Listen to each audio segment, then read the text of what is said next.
நம்ம பார்க்க போறது ஹதீஸ் நம்பர் 15. கபருடைய வேதனையை விட்டும் காப்பாற்றும் அமல் எது? What is the deed that saves from the torment of the grave? بسم الله الرحمن الرحيم. قال النبي صلى الله عليه وسلم ما عمل آدمي أنجى له من عذاب القبر من ذكر الله. قال النبي صلى الله عليه وسلم. The Prophet said.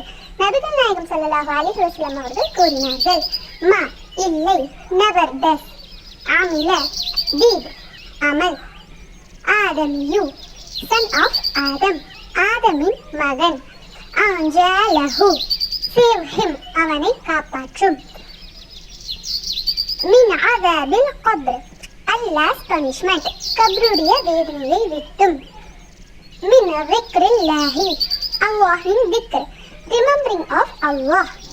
நபிகள் நாயகம் ஸல்லல்லாஹு அலைஹி வஸல்லம் அவர்கள் கூறினார்கள், ஆதமின் மகன் செய்யும் அமல்களில் கப்ருடைய வேதனையை விட்டும் அவனை காப்பாற்றும் அமல் அல்லாஹ் தஆலாவின் திக்ரை விட மேலானது ஒன்றும் இல்லை. Ahmad. The Prophet said, never does the son of Adam do any deed that can save him from the Allah's punishment more than remembering him. Hadith number 16.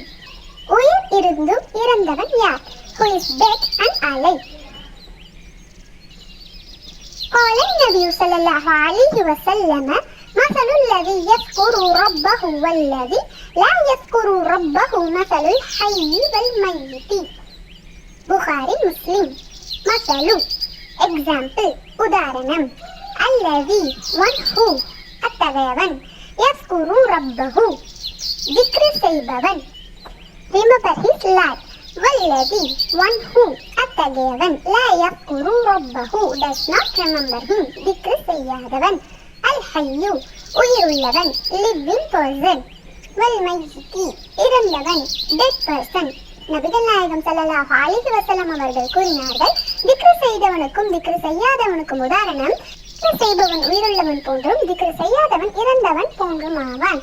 The Prophet Muhammad sallallahu alaihi wasallam said, the example of one who remembers his Lord and one who doesn't remember him is like the example of living and dead person. Bukhari, Muslim. Jazakallah khair.